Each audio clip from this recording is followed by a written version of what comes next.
What's up, guys? Ben here, bringing you another video today. We're going to kick off our champs preview video series. We're going to be doing 2 teams per video, so there's going to be 4 videos. And we're going to start at the bottom. For this one, we'll be talking about the 7th and 8th seed Seattle and Boston. I think 2 teams in general that so far this season, they've had at least one high, but it's been mostly lows for the squads and a real lack of wins on land. And for both teams, I think this is going to be a major crossroads event. If they don't have a really good showing, I could see both these teams looking pretty different next season. So let's kick things off with Seattle and talk about their position heading into champs right now. All right, so looking at this sheet, this is the final regular season standings for the CDL. Everyone below top 8 did not make it to champs. I know we haven't done an off-season preview video for Vegas or Florida, but that's coming next week. Seattle surprisingly ended up being in the 8th spot via tiebreakers over Boston. They were sort of started off the season after Major 1 a lot higher in the standings. You thought that they might end up in the 4th or 5th spot, but have slowly creeped their way farther and farther down this. And we're in a position, if Vegas had not lost to New York, to really sweat out the weekend at Toronto, because they were in a position, if Vegas had gotten more points, they would have been on the outside looking in for champs, which would have been a disaster. And it's been a weird season for Seattle. I mean, they didn't look great online before Major 1. Obviously, those first 4 matches are, you know, always going to be a little bit tricky. But they pulled up to Major 1 and looked really good. Pred was kind of back on his BS from last season. Dante, Sib looked great. You were getting contributions from Mac and accuracy. They had a bunch of nice wins and came up short against New York in the finals at Major 1. But since then, it's been a little bit of the roller coaster, and not the roller coaster we saw last season where there were a lot of mega highs leading to some low lows. It was mostly lows. Major 2 qualifiers, they did not play great. They couldn't win searches. Pull up the event, got dead last. Major 3 qualifiers actually turned things around, and they had a really good stage online, but they came up just short at Major 3, getting top 6 and not making it the final day of the event. Mind you, by the way, that was the event where they lost to FaZe round 11. We'll get to that because it's kind of important to their sort of champs matchup. And Major 4, similar issues with closing out series in S&D. They played decent online, but couldn't get a top placing at Major 4, getting top 8. And then they really slipped last stage. One of the worst teams online and getting dead last. And it's actually crazier if we go over to this sheet. You guys have probably seen this sheet a lot. We take a look at sort of LAN results, right? We look at these major results. Yeah, they had a lot of nice wins at the major at Major 1, but look what they've done since then. They got dead last in Major 2, only losing to Boston because they started in losers bracket. And Major 3, they beat LAG and lost to FaZe and Optic. Major 4, lost to FaZe, beat LAG, lost to Rocker, got reverse swept. And then at Major 5, they lost to Vegas. So just to be clear about Seattle, for a majority of the season, since the New Year's, this team has only beaten the Los Angeles Guerrillas on land. They've lost to everybody else they've played since then, which is kind of wild if you think about it. And it makes you, if you like scroll down over here and look at their, you know, majors record, the 7-8 is kind of wild because pretty much like 5 of those are all at Major 1, right? You got 1, 2, 3, 4, 5 were all at Major 1, so they've only won 2 land matches since against LAG, which is just poor. And I think in general, if you look at their map records, I think it's pretty obvious where the difficulties lie with this team. I mean, they're a great respawn team. They've got a really kind of good map set here. Have pretty much not played Mercado Hardpoint since the beginning of the year, and that's been a little bit of a problem. Sucked at Mercado S&D, but in general, they've been really poor in S&D. 16 and 33 is not good enough if you want to be a contender in the CDL. You've got to be shooting at least 500 or above in this game mode. Winning 32% is just unacceptable. And you see they have a lot of bad search maps. Mercado, not great. Hotel, not great. Their MSC record for majority of the season was not good. They've started to turn it around. And then most teams are just not playing like Ford against them. Silo's ending up in series, but this is not a team that takes Team B a lot. So it's ending up as game 5 and they're not even getting there. And it's tough because their control record is really not that bad. I mean, they've kind of handled certain things well, although I will say for this team, they haven't played a single match Expo since it came in. So that's a little bit wild. And that kind of gets you to my next thing. I really hate how this team has sort of managed their veto process this season. Essentially for most of the season, had the double Mercado as their auto veto. And then once Fortress was removed, they played 0 Expo. They were banning it or not picking it in series. Like, I feel like this team has kind of limited their sort of map pool, and it's really becoming a problem when they're playing really good quality teams on Fortress, really good quality teams on Hotel, people matching up with them on Hydro Hardpoint. Like, their win condition is so narrow because they don't have a lot of maps to choose from. But you see it if you look here, right? Like they are great hardpoint team. But we take a look at the game 2 record, 30%, 31% unacceptable. Okay, you're winning 50% of your controls, but you're not winning a majority of your closeout game 4s if you're getting there. And then your game 5 record, which you've gone to a couple of times, have had a lot of tough losses, and you're kind of floating below 50% there. So you can see how this team is just not clutching up series that they need to grind. And they're getting blown out a bunch. They have been swept 5 times this season, but they've swept 6 teams 6 times. That's not great. Also, really not good.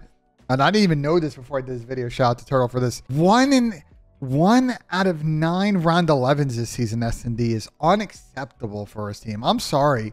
Like, if you want to be a really good quality CDL squad, you've only won 1 round 11 in a real match this season is wild to me. Absolutely wild. So overall stats and individual stuff for this team is kind of interesting. I would say that pretty much everybody other than Pred needs to step it up for champs. Otherwise, this team is going to be one of the first teams out of this tournament. You know, I love Lamar. I love what he brings for the team, but the slang hasn't been there this season, and same for Mac. They have both really struggled in a majority of game modes, both averaging around a 0.9 in hard point. S&D stats are really ugly for both players.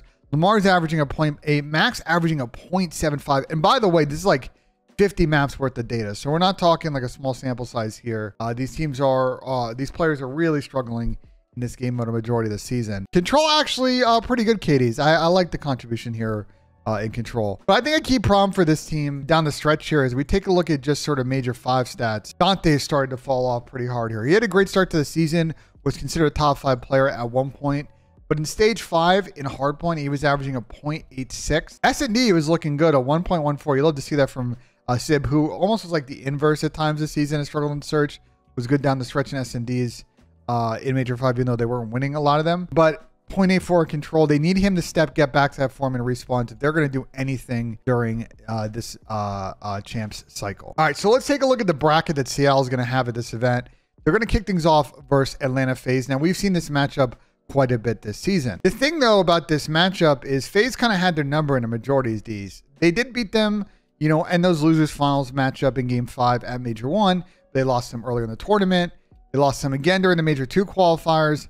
They lost them again at Major 3 with that round 11 craziness on Embassy with the hip fire, dead silence, G's from Simp, or whatever you want to call it. Seattle did 3-0 them online at the Major 4 qualifiers, which was pretty typical. But then FaZe returned the favor, kind of beating them pretty handily at Major 4. And they haven't played since then. So only 2 wins for Seattle on the record versus this team. And FaZe has kind of had their number for majority of the season. And you look at sort of the individual kind of performance by game mode here. If I kind of drag this over, the respawn's been pretty split, but they don't really have an advantage for FaZe on the searches. They've only won 2 S&Ds. One was in that 3-0, and the other one was the game 5 CeeLo that they won at Major 1. Other than that, they haven't been able to beat this team on these maps. FaZe is probably going to get rid of Embassy.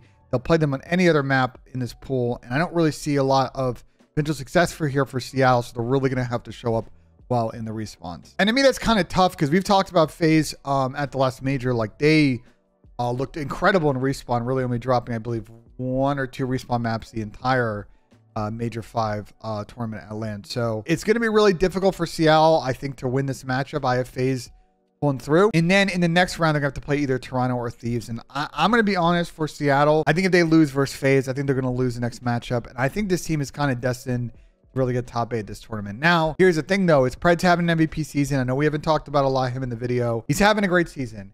Can he hard carry this team at times like he did at Champs last year?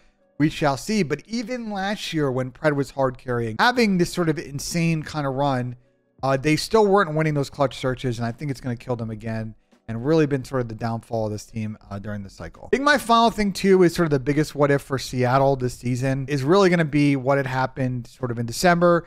Should they have let Pred go for a lower fee than they wanted to and kind of stabilize the team chemistry and had more harmony? I think things have been downhill since that whole transfer saga, and they haven't been able to get to back form since. So I'm really, you know, that's kind of like one of the biggest what ifs of the season. So yeah, that's the picture on Seattle. I think it's looking like a top 8, but let's move on and talk a little bit about Boston. So I think similar to Seattle, this team is not really kind of been as good as LAN as we may hoped. I mean, I thought last year in Vanguard, you know, obviously coming in with the leftovers team, being the last team to form. For being that team, qualifying for champs, being a kind of top 6 team at the end of the season was pretty typical. And it was looking like for a while this season that maybe they might take the next step. They've been fantastic online. Pretty much every major qualifier outside of whatever happened in the major 4 qualifiers, they've been one of like the top seeds going into every tournament. But the problem is when they get to LAN, the results have mostly not been there. Major 1, Big Wake got sick.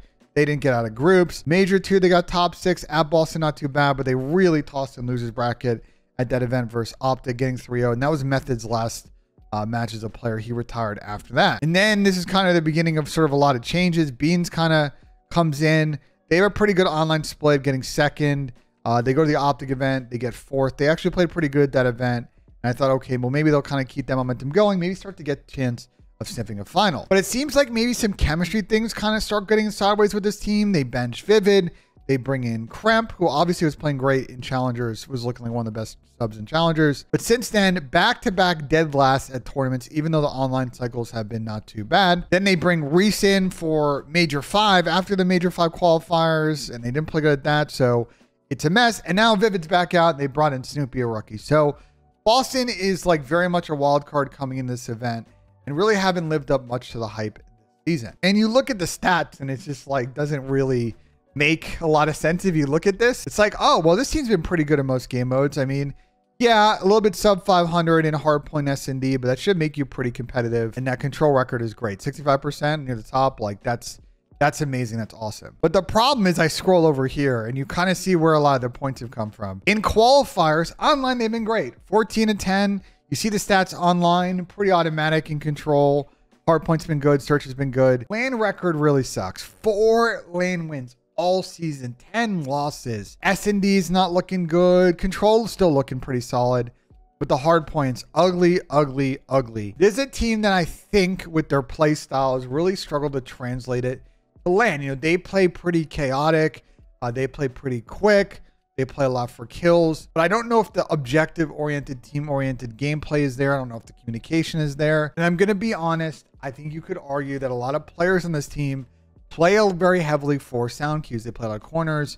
They definitely crank their headsets. On LAN, you're just not able to do that, especially in game modes like S&D. And so it plays like completely differently. In veterans, like a Slasher, for example, or say an Octane, they're really good at kind of, I'm just kind of naming main ARs, but you can name any sub you want. They're really good at this too. Like veteran players are just understanding how sort of the LAN environment is different. The pacing is different. I think this team has never figured that out pretty much all season. We have to also talk about this because I think we brought this up at the beginning of the season. I haven't mentioned it a lot since then, but we need to talk about how much this team lacks what we call ice. If we look at sort of the game mode split here by game 1, 2, 3, 4, 5, you see record pretty solid games 1 through 4. But we get to game 5 and they've had 11 game 5s and they've only won 3 of them this season. I think they started like 0-5 this season, so they definitely improved a little bit down the stretch. But you see that when it comes to round 11s, 2 wins, 5 losses, this team has not really been clutch when they've needed to. And again, it's surprising because this team hasn't been swept a lot. They've 3-0'd a lot of people, especially pretty much, I think, entirely online, all those sweeps. We have to go back and check if any of them were on LAN. It's just a team that really just has been able to translate that really good online gameplay to the LAN environment, or been able to really like grind out series against teams with a lot more experience. And I think that part is important, by the way, when we start talking about Boston, especially with Snoopy coming in now. Think about the team that they have. Kremp, rookie. Snoopy, rookie. Beans, rookie. The only person that's been around to an extent is Big Wake. But even then, like compared to the players on LA Thieves, on Optic, on FaZe, even a team like New York, there's so much more experience on that team. People that have won major lands in the CWL era, people that have won chips in the CDL and CWL era. This Boston team doesn't have the experience that other teams have. And I think they've tried to kind of compensate for that, especially once Methods left, by bringing in more skill in the team slowly and slowly. But I just think that that's just sort of an issue they really can't address into the offseason. And I guess you can argue as sort of a big what if is like, what if they had, maybe gone with Clay over Zin in the offseason and kind of really leaned into the, helping these young kids kind of take the next step and learn how to win. I would say for Boston, there's not really much to talk about in the individual stats point. Like Big Wake, I think is just kind of a nasty player. I think if they were to be dumb and let him go, I think a lot of bigger teams are going to probably try and go after him, because you watch him play and he has it. You can watch someone in their POV and you could just tell with the awareness, the gameplay, the centering, that's someone that's like moldable, can be taught how to learn how to win and like be a part of an LA Thieves type team, an Optic team, or a FaZe team. I think they've had some interesting contributions from a lot of different players on this team, but like when we look at Hardpoint, like no one's really putting up crazy numbers. I think in particular, Beans is someone that I want to see step up, especially when it comes to Hardpoint. And then SND, kind of the same thing, right? Wake a 0.98, but Beans has been a 102. He's been pretty good in search, and I'll give him that. But the other players have been around the 0.9 to 1 category. Actually, Neurostat's a really good 0.99. That's pretty good for a sub. I'll be honest, very good for a sub. But when it comes to control, this team's actually been one of the best control teams all season. And like, you can tell that even with different versions of the roster, everybody's been stepping it up with the pace, the kills, the engagement. So that's been like the one bright spot for Boston. But the thing is, they haven't been able to translate that game mode 3 success to really winning LAN series, which is mostly like pretty important. Again, you can be good online. It gets you a lot of points. In the case of Boston, who I think with the 40 points and maybe like 50 points on LAN this season, if they were struggling like this online, this team would have been nowhere close to making champs. But their online performance has really helped them get in this tournament, while the LAN performance, which is real the moneymaker, hasn't really been there. All right, let's talk about their road going into this event and kind of where I think they're going to play. So they are going to play up against Optic Texas in the first round. I gotta say, bringing Snoopy in, and this is his first match as a pro on the main stage against Optic on the first day of champs, is wild. That is crazy to me. Talk about a pressure debut. You got to play against probably the biggest organization in COD, a team that's coming up, and we'll kind of talk about them in their video when we get there.